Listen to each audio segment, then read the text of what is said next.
Shalom, selamat pagi, salam sejahtera bagi saudaraku yang dikasihi Tuhan.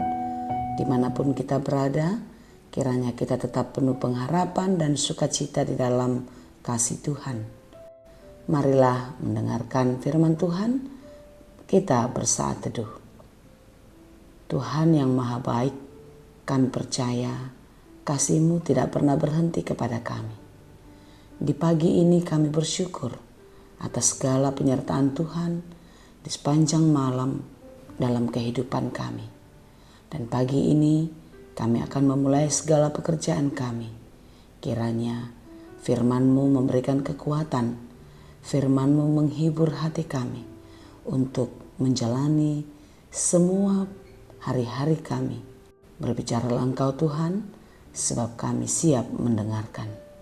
Kasih karunia dan damai sejahtera dari Allah Bapa kiranya menyertai hati dan pikiran saudara sekalian. Amin. Saudaraku yang dikasihi Tuhan, renungan harian kita pada hari ini disesuaikan dengan Almanak HKBP Sabtu 23 April 2022, tertulis dalam kitab Yeremia 14 ayat 7. Saya akan bacakan bagi kita dalam bahasa Batak dan bahasa Indonesia. Yeremia 14 ayat 7. Molo hajahaton nami manidangi dopa kami, ale jahuba bahen mahobar tuguarmu. Aitorob do panudalion nami, dopak hodo hami mardosa. Yeremia 14 ayat 7. Sekalipun kesalahan kami bersaksi melawan kami, bertindaklah membela kami, ya Tuhan, oleh karena nama-Mu. Sebab banyak kemurtatan kami telah berdosa kepadamu. Demikianlah dikatakan. Hidup kita berjalan seperti roda, berputar dan terus bergerak maju. Seperti roda itu, situasi kehidupan kita pun demikian. Pastilah berputar. Kadang berada di atas, berada di tengah, bahkan mungkin kita harus berada di bawah. Artinya, peristiwa dalam kehidupan kita pun berubah-ubah. Kadang kita mendapatkan untung, di waktu yang lain kita mengalami kerugian atau buntung. Terkadang kita tertawa, di saat yang lain mungkin kita harus menangis. Itulah hidup. Ya, hidup selalu berubah seiring perjalanannya. Saudara-saudara yang dikasihi Tuhan, dalam hidup ini, adakah di antara kita yang tidak mengalami pergumulan di dalam hidupnya? Tentu tidak. Tidak ada seorang pun yang tidak pernah mengalami kesulitan dalam hidupnya.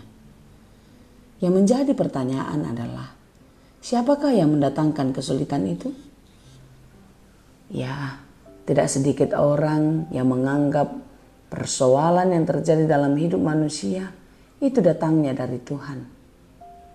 Sesungguhnya itu tidaklah benar, karena Tuhan tidak pernah merancangkan hal buruk dan mendatangkan hal-hal yang menyakitkan dalam kehidupan manusia. Kita boleh membacanya di dalam Yeremia 29 ayat 11. Sebab aku ini mengetahui rancangan-rancangan apa yang ada padaku mengenai kamu. Demikianlah firman Tuhan, yaitu rancangan damai sejahtera dan bukan rancangan kecelakaan, untuk memberikan kepadamu hari depan yang penuh harapan. Lalu, mengapa manusia harus bergumul dan menderita? Ya, saudara yang dikasihi Tuhan, ada saatnya penderitaan itu harus terjadi dalam kehidupan kita. Mengapa? Supaya kita semakin mengenal dan mencintai Tuhan. Ada saatnya kita harus jatuh dan terpuruk sangat dalam agar kita benar-benar merasa tidak mampu berbuat apa-apa dan kita harus berserah dan menyerah kepada Tuhan. Meskipun penderitaan itu harus datang, di dalam penyerahan kepada Tuhan, penderitaan itu haruslah membuat kita semakin kuat. Karena penderitaan, pergumulan, kesulitan dan lain sebagainya itu Itu semua adalah untuk melatih iman kita semakin kuat dan teguh kepada Tuhan.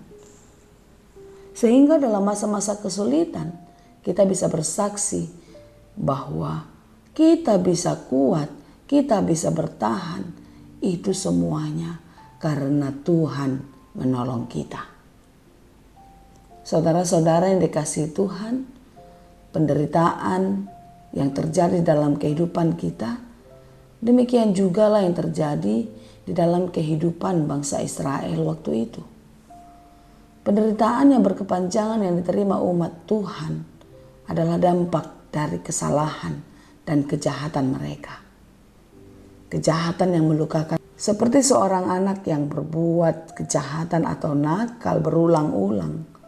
Dia melakukan kesalahan, tentu orang tua yang baik tidak akan membiarkannya begitu saja, bukan? Ada kalanya kita orang tua harus menghukum anak kita yang selalu berbuat kesalahan berulang-ulang agar mereka sadar akan kesalahannya dan mereka mau berubah menjadi lebih baik. Demikianlah yang terjadi kepada umat Tuhan. Mereka menderita dalam kehidupannya, mereka harus mengalami rasa sakit kala itu. Mengalami kekeringan, tidak ada pertumbuhan, tidak ada kehidupan yang bisa menyelamatkan mereka. Sungguh, mereka sangatlah menderita. Sekalipun kesalahan-kesalahan kami bersaksi melawan kami, Yeremia tahu umat itu sudah sangat berdosa. Tetapi di dalam keberdosaan itu, Yeremia berdoa kepada Tuhan, memohon pertolongan Tuhan, agar Tuhan berpihak dan membela mereka.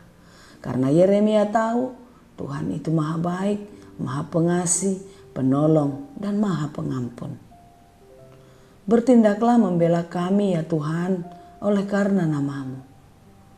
Di saat tidak berdaya, di saat tidak bisa berbuat apa-apa, berseru dan memohonlah pertolongan kepada Tuhan.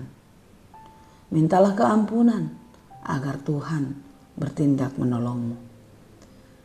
Bermohonlah kepada Tuhan agar Tuhan memberikan kekuatan kepadamu. Seperti itulah doa Yeremia, permohonan Yeremia kepada Allah agar Allah memberikan pertolongan, agar Allah berpihak membela mereka. Karena kejahatan umat itu, mereka telah berdosa kepada Tuhan. Di dalam kerendahan hati, di dalam pengakuan yang sungguh-sungguh yang keluar dari hati terdalam, memohon pertolongan kepada Tuhan. Demikianlah kita saudara-saudara yang dikasihi Tuhan. Tidak ada seorang pun di antara kita yang bisa melakukan semuanya dengan baik dan sangat sempurna. Tidak ada seorang pun di antara kita yang tidak pernah menyimpang dari jalan Tuhan dan melakukan dosa. Inilah saatnya kita datang memohon pengampunan Tuhan. Kita datang memohon agar Tuhan membela kita di dalam setiap perjalanan kehidupan kita. Dan tentu ketika kita mendapatkan pertolongan dan kita mendapatkan pembelaan dari Tuhan, hidup kita harus berubah. Hidup kita harus menjadi lebih baik, menjadi orang-orang yang taat dan setia kepadanya. Marilah kita hidup di dalam kebenaran Tuhan, berjalan seturut dengan kehendak-Nya. Kiranya kasih Kristus senantiasa menyertai, membela, dan menyelamatkan kita yang mau hidup di dalam jalan kebenaran-Nya. Tuhan Yesus memberkati. Amin. Terima kasih Tuhan untuk firman-Mu hari ini. Firman-Mu yang memberikan kekuatan dan semangat bagi kami. Kami mau menyerahkan seluruh hidup kami ke dalam tangan pengasihan Tuhan. Dan Tuhanlah yang memimpin kami agar kami mampu menjalaninya seturut dengan kehendak-Mu saja. Hanya di dalam Yesus kami berdoa. Anugerah Tuhan kita Yesus Kristus, kasih karunia Allah Bapa dan persekutuan Roh Kudus, itulah kiranya yang menyertai dan memberkati kamu sekalian. Amin.